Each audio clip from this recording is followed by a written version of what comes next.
memberi teladan baik kepada anak-anak seperti yang difirmankan oleh Allah, "Hai orang-orang beriman, mengapa kalian mengatakan apa yang tidak kalian kerjakan?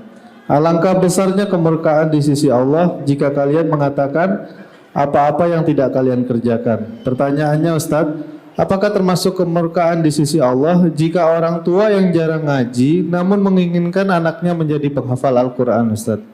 Syukran, Ustadz. Iya, tentunya tidak termasuk yang dimurkai Allah ya. Karena kan orang tua tentu ingin anaknya lebih baik dari dirinya. Ya.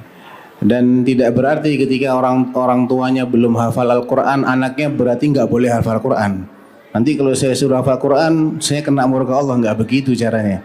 Ya, bukan begitu cara memahami ayat ini. Namun yang dimaksud adalah jangan sampai kita ini ketika kita nyuruh orang lain berbuat, kita malah tidak melakukan. Kita larang orang lain dari sesuatu yang memang itu haram, tapi malah kita kerjakan yang haram. Sesuatu yang wajib kita tinggalkan, kita nyuruh orang lain berbuat kewajiban, tapi kita tinggalkan kewajiban itu. Atau kita melarang orang lain dari perbuatan haram, tapi malah kita kerjakan yang haram.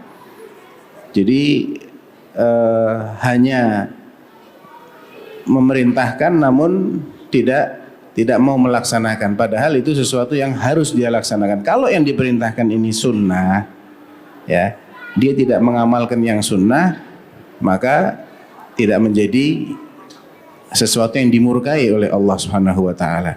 Jadi dimurkainya itu sebetulnya bukan karena dia nyuruhnya, bukan Bapak Ibu. Dia dimurkai karena dia tidak melakukan yang harus dia lakukan. Orang amar ma'ruf nahi mungkar.